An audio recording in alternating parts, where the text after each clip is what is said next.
जय महाकाली, महालक्ष्मी, महासरस्वती, माँ कामाख्या, जय भैरव बाबा।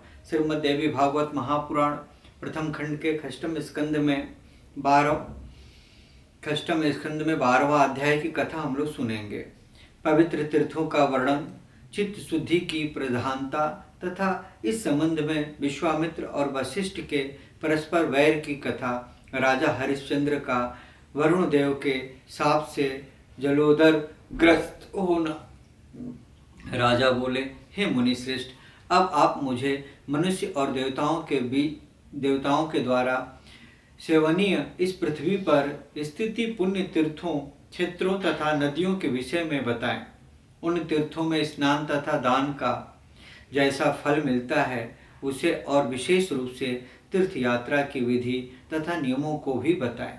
व्यास जी बोले, हे राजन सुनिए, मैं उन विविध तीर्थों का वर्णन करूंगा जिन तीर्थों में देवियों के प्रशस्त मंदिर विद्यमान हैं। नदियों में गंगा श्रेष्ठ हैं। इसी प्रकार यमुना, सरस्वती, नर्मदा, गंडकी, सिंधु, गोमती, तमसा, कावेरी, चंद्रभागा, पुण्या, वेत्रवती, चर्मंडवती, सरयू, तापी तथा साब्रह्मती भी है। मैंने बता दिया। हे राजन, इनके अतिरिक्त सैकड़ों अन्य नदियां भी हैं। उनमें से समुद्र में गिरने वाली नदियां पुण्यमयी हैं तथा समुद्रों में न गिरने वाली नदियां अल्प पुण्य वाली हैं। समुद्रागामिनी नदियों में वे बहुत पवित्र हैं जो सदा जल पूर्ति होकर बहती हैं। श्रावण और भाद्रपद, इन दोनों महीनों में सभी नदियां रजस्वाला होती हैं, क्योंकि उनमें वर्षा काल में ग्रामीण जल प्रवाहित होता है। पुष्कर, कुरुक्षेत्र, धर्मारण्य, प्रभास, प्रयाग, नैमिषारण्य और विख्यात अबोधारण्य ये अत्यंत पवित्र तीर्थ हैं। इसी प्रकार श्रीशैल, सुमेर और गंधमादन पवित्र पर्वत हैं। सरोवरों में सर्वविख्यात मानसरोवर श्रेष्ठ, बिंदुसर और पवित्र अछोद सरोवर पुण्य सरोवर है। इसी प्रकार शुद्ध मन वाले मुनियों के आश्रम भी पुण्य स्थल है। विख्यात बदरी का आश्रम सदैव पुण्यशाली आश्रम के रूप में कहा गया है, जहाँ नर नारायण नाम के 2 मुनियों ने तपस्या की थी। ऐसे ही बामना आश्रम और सत्ययुपा आश्रम भी विख्यात है। जिस ऋषि ने जहाँ तपस्या की वह आश्रम उसी के नाम से प्रसिद्ध हो गया।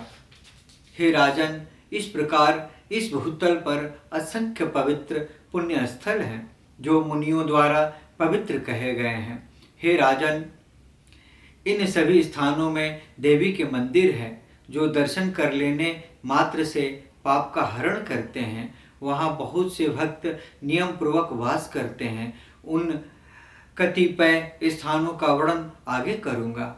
हे राजन, तीर्थ, दान, व्रत, यज्ञ, तपस्या और सभी पुण्य कर्म शुद्धि सापेक्ष हैं। द्रव्य शुद्धि, क्रिया शुद्धि और मानसिक शुद्धि के आधार पर ही तीर्थ, तप और व्रत पवित्र होते हैं। कभी द्रव्य शुद्धि और कभी क्रिया शुद्धि हो पाती है, लेकिन हे राजन, मानसिक शुद्धि सबके लिए सदा ही दुर्लभ होती है, क्योंकि हे नृप, मन बड़ा चंचल है और अनेक विषयों में भटकता रहता है। तब हे राजन, विविध विषयों के आश्रित रहने वाले मन कैसे शुद्ध रह सकता है? काम, क्रोध, लोभ, अहंकार तथा मद, ये सभी तपस्या, तीर्थ सेवन और व्रतों में विघ्नकारी होते हैं। हे राजन, अहिंसा, सत्य, असत्य, शौच, इंद्रिया निग्रह और अपने धर्म का पालन समस्त तीर्थों का फल प्रदान करते हैं। नित्य कर्म में परित्याग और मार्ग में संसर्ग दोष से तीर्थ में जाना व्यर्थ हो जाता है, केवल पाप ही लगता है। हे राजन, तीर्थ तो केवल शरीरजन्य मल को ही धोते हैं, वे अंतःकरण को धोने में समर्थ नहीं होते। यदि वे तीर्थ मन को शुद्ध करने में समर्थ होते तो गंगा के तट पर रहने वाले विश्वामित्र और वशिष्ठ सदृश ईश्वर चिंतन परायण भक्त मुनि द्रोह भाव से युक्त क्यों होते। इस प्रकार तीर्थों में रहने वाले लोग भी सदैव राग द्वेषा परायण तथा काम क्रोध से व्याकुल रहते हैं। अतः चित्त शुद्धि रूपी तीर्थ गंगा आदि तीर्थों से भी अधिक पवित्र है। हे राजन, यदि देव योग से ज्ञानी निष्ठ पुरुष का सत्संग प्राप्त हो जाए तो वह आंतरिक मैल को धो देता है। हे राजन, वेद शास्त्र व्रत तप यज्ञ तथा दान ये चित्त की शुद्धि के कारण नहीं है। ब्रह्मा जी के पुत्र वशिष्ठ वेद विधान में पारंगत थे और गंगा जी के तट पर रहते थे, फिर भी वे राग द्वेष से युक्त हो गए। विश्वामित्र और वशिष्ठ के मध्य देवताओं को भी विस्मय में डाल देने वाला आडिबक्क नामक महायुद्ध हुआ, जो द्वेष के कारण व्यर्थ ही हुआ। उस युद्ध में परम तपस्वी विश्वामित्र बक हुए थे। उन्हें वशिष्ठ ने हरिश्चंद्र के कारण शाप दे दिया था। विश्वामित्र ने भी वशिष्ठ को शाप देकर आदि पक्षी के देह वाला बना दिया। इस प्रकार निर्मल कांति वाले वे दोनों मुनि शाप के कारण आदि और वक पक्षी के रूप में हो गए। वे मानसरोवर के तट पर रहने लगे और वहां नखों और चोंचों से प्रहार से भयंकर युद्ध करते रहे। वे दोनों ऋषि मदोन्मत्त सिंहों के समान रोष युक्त होकर 10,000 वर्ष तक आपस में युद्ध करते रहे। राजा बोले, श्रेष्ठ तपस्वी और धर्मपरायण वे दोनों मुनि श्रेष्ठ किस कारण परस्पर बैर परायण हुए। उन दोनों बुद्धिमान ऋषियों ने किस कारण से एक दूसरे को शाप दिया, जो मनुष्यों के लिए कष्ट कारक और दुखदायक सिद्ध हुए। व्यास जी बोले, पूर्व काल में सूर्यवंश में त्रिशंकु के पुत्र हरिश्चंद्र नामक एक श्रेष्ठ राजा हुए, जो रामचंद्र जी के पूर्वज थे। वे राजश्री संतानहीन थे, अतः पुत्र की कामना से वरुण देव की प्रसन्नता के लिए उन्होंने नरमेध नामक दुष्कर महायज्ञ करने की प्रतिज्ञा की। उस यज्ञ का व्रत लेने से वरुण देव उन पर प्रसन्न हो गए और राजा की परम रूपवती भार्या ने गर्भ धारण किया। रानी को गर्भवती देखकर राजा प्रसन्न हुए और उन्होंने विधि पूर्वक गर्भ को संस्कारित करने वाला कर्म संपन्न कराया। हे राजन, रानी ने समस्त शुभ लक्षणों से संपन्न पुत्र को जन्म दिया। पुत्र के उत्पन्न होने पर राजा बहुत प्रसन्न हुए। उन्होंने जात कर्म आदि संस्कार भी उत्तम विधि संपन्न की। ब्राह्मणों को विशेष रूप से स्वर्ण और पयस्विनी गौएं प्रदान की। हे महाराज, जब घर में जन्मोत्सव धूमधाम से मनाया जा रहा था, उसी समय ब्राह्मण का वेश धारण करके वरुण देव आए। आसन प्रदान करके राजा ने विधिवत उनकी पूजा की। आगमन के विषय में पूछे जाने पर मैं वरुण हूँ, यह वाक्य उन्होंने राजा से कहा। हे राजेंद्र, जैसा आपने संकल्प किया था, अब अपने पुत्र को बलि पशु बनाकर परम पवित्र यज्ञ कीजिए और सत्यवादी बनिए। उनकी यह बात सुनकर राजा व्यथा से व्याकुल तथा विहल हो गए। पुनः अपनी मनोव्यवस्था को शांत करके उन्होंने श्रद्धापूर्वक हाथ जोड़कर वरुण देव से कहा, हे स्वामीन, मैंने जिस यज्ञ का संकल्प किया है उस यज्ञ को मैं विधि पूर्वक करूंगा और सत्यवादी होऊंगा। हे सूर्यश्रेष्ठ, एक महापूर्ण होने पर मेरी धर्मपत्नी जनना शौच से शुद्ध हो जाएगी। पत्नी के शुद्ध हो जाने पर मैं उस पशु यज्ञ को करूंगा। व्यास जी बोले, राजा का यह कहने पर वरुण देव अपने घर चले गए। अब राजा संतुष्ट हो गए, किंतु कुछ चिंतातुर रहने लगे। एक महापूर्ण होने पर वरुण देव सुंदर और मृदुभाषी ब्राह्मण का भेष बनाकर परीक्षा लेने के लिए पुनः राजमहल में आए। तब सम्यक रूप से पूजित होकर सुखदायी आसन पर विराजमान उन सुरश्रेष्ठ वरुण ने राजा से विनय पूर्वक उद्देश्य परक यह बात कही।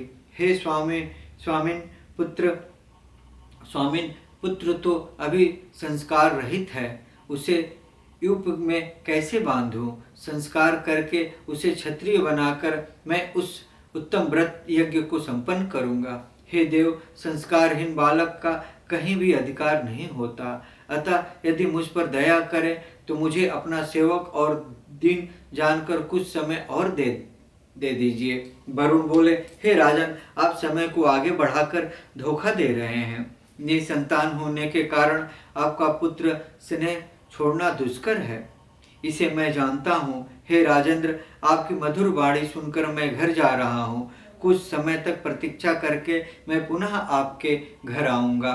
हे तात, उस समय आपको अपनी बात को सत्य सिद्ध करना होगा, अन्यथा मैं क्रुद्ध होकर आपको शाप दे दूंगा। राजा बोले, हे जलाधिनाथ, मैं समावर्तन संस्कार हो जाने पर पुत्र को यज्ञ पशु बनाकर विधि पूर्वक यज्ञ करूंगा। व्यास जी बोले, राजा का यह वचन सुनकर वरुण देव प्रसन्न होकर ठीक है ऐसा कहकर तुरंत चले गए और राजा भी स्वचित्त हो गए। इधर राजा का रोहित नामक का वह पुत्र बड़ा हो गया। वह बुद्धिमान और समस्त विद्याओं में पारंगत हो गया। उसे यज्ञ का सब कारण विस्तार पूर्वक ज्ञात हो गया। तब वह अपनी मृत्यु जानकर अत्यंत भयभीत हो गया। एक दिन वह बालक राजमहल से भागकर एक अगम पर्वत की गुफा में चला गया और भयग्रस्त होकर वहां रहने लगा। समय आने पर वरुण देव यज्ञ की अभिलाषा से राजमहल में पहुंचकर उन राजा से बोले, हे राजन, यज्ञ कीजिए। यह सुनकर उदास मुख वाले राजा ने व्यथित होकर उनसे कहा, हे सुरश्रेष्ठ, मैं क्या करूं? मेरा पुत्र कहीं चला गया है। राजा की यह बात सुनकर जलचरों के अधिपति वरुण देव ने क्रुद्ध होकर असत्यवादी राजा को शाप दे दिया। कपट विशारद, हे राजन, तुमने प्रतिज्ञा करके मुझे धोखा दिया है, अतः तुम्हारे शरीर से जलोदर नामक रोग हो जाए। ऐसा शाप देकर पासधारी वरुण देव अपने लोक को चले गए और रोग से पीड़ित होकर राजा अपने महल में चिंतित रहने लगे। जब शापजन्य रोग से राजा बहुत व्यथित हो गए, तब उनके पुत्र ने भी पिता के रोग पीड़ित होने का बात सुनी। किसी पाथिक ने उनसे कहा, हे राजपुत्र, शाप के कारण जलोदर रोग से ग्रस्त तुम्हारे पिता बहुत अधिक दुखी हैं। हे दुर्बुद्ध, तुम्हारा जीवन नष्ट हो गया। तुम्हारा जन्म लेना व्यर्थ है, क्योंकि तुम अपने पिता को दुखी अवस्था में छोड़कर पर्वत की गुफा में छिपे हो। हे कुपुत्र, तुम्हारे इस शरीर से तुम्हारे जन्म लेने का क्या लाभ है, जो तुम अपने पिता को दुखी करके यहाँ रह रहे हो। राजा हरिश्चंद्र तुम्हारे लिए दुखी और व्याधि से पीड़ित होकर विलाप कर रहे हैं। पिता के लिए सत्पुत्र को प्राणों तक का त्याग कर देना चाहिए, यह सिद्धांत है। व्यास जी बोले, तब पाथिक की धर्म संगत बात सुनकर जैसे ही रोहित ने पीड़ाग्रस्त अपने पिता को देखने के लिए जाने का विचार किया, वैसे ही ब्राह्मण का रूप धारण करके इंद्र वहां आ गए। हे भारत, उन्होंने दयालु की भांति एकांत में ही हित की यह बात कही। हे राजकुमार, तुम मूर्ख हो जो वहां जाने का व्यर्थ विचार कर रहे हो। तुम नहीं जानते कि तुम्हारे पिता तुम्हारे लिए क्यों दुखी हैं। इस प्रकार श्रीमद् देवी भागवत महापुराण प्रथम खंड के 6वें स्कंद में 12वां अध्याय ओम ततस्तम।